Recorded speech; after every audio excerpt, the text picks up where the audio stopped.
E aí, pessoal, tudo bem?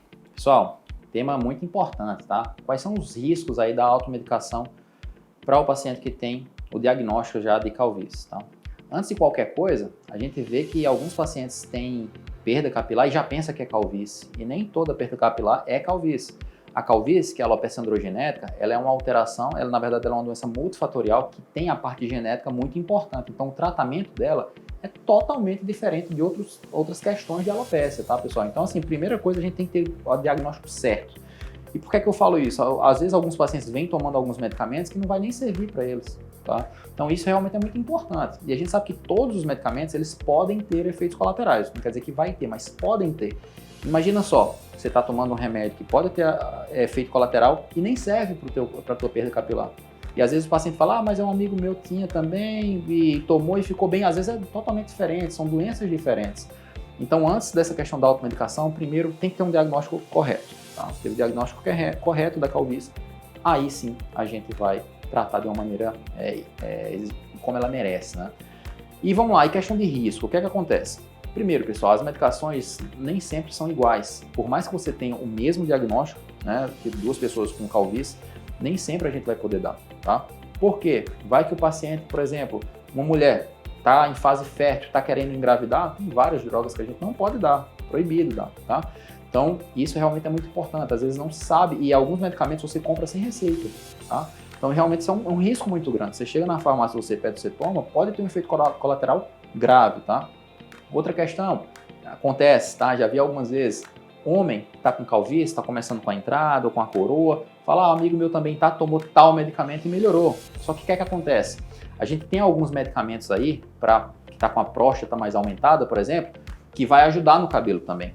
Só que para esse paciente que está com a próstata aumentada, usa, por exemplo, a finasterida, a dutasterida, uma dose muito mais alta, tá? Para esse paciente vai dar certo, ele vai ter melhora daí dos sintomas da próstata e vai ajudar na calvície. Mas o outro paciente que não tem nada a ver com a próstata e toma o mesmo medicamento do colega que estava tomando, pode ter muito mais efeito colateral, não vai ter ganho nenhum em relação à próstata, porque ele não tem problema de próstata, e pode ter uma perda importante aí, pode mexer com a parte da libido também, porque a dose é muito mais alta. Quanto mais alta a dose da finasterida ou dutasterida, existe um risco maior de ter alguma alteração da libido.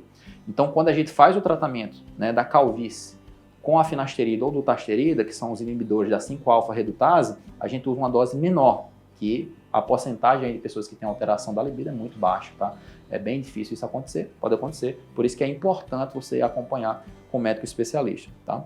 E várias outras coisas, pessoal. A gente tem alguns medicamentos, por exemplo, o minoxidil, a gente tem a opção agora do minoxidil via oral, a gente pode dar para os pacientes, mas alguns pacientes não podem tomar, tá? Quem tem insuficiência cardíaca congestiva, quem tem algum problema cardiológico mais importante, quem tem uma labilidade, né, uma alteração fácil aí da pressão arterial, se tiver tomando alguns antihipertensivos, pode ter problema também com minoxidil.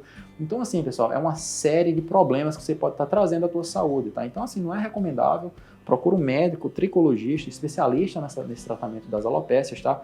Faz o diagnóstico correto, faz o tratamento ideal e acabou. Você não precisa ficar indo com tanta frequência. Eu sempre falo para os pacientes que têm indicação de fazer basicamente o tratamento clínico, que é 2 a 3 vezes no ano só. Vem aqui, a gente faz os exames, vê se está tudo bem, vai acompanhando a calvície, tá? E também a importância de ficar voltando sempre é porque a gente sempre tem novidades, né? Tem tratamentos novos e a gente pode adicionar para esse paciente, mas sempre acompanhando essa questão, tá?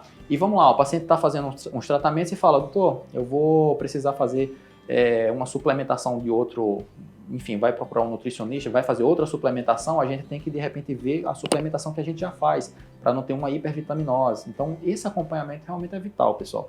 E a vida da gente muda, né? Então, vou querer engravidar agora, a gente já dá uma segurada em alguns medicamentos. Então, tudo isso aí é muito importante a gente acompanhar, tá? Então, nunca faz, tá? A autoprescrição não vale a pena, tá? Você às vezes vai gastar até dinheiro à toa, tá? E também pode ser um risco grave aí à saúde. Eu já peguei vários efeitos colaterais com vários problemas, pacientes tomando, não dá certo, eu usei tal coisa e não deu certo.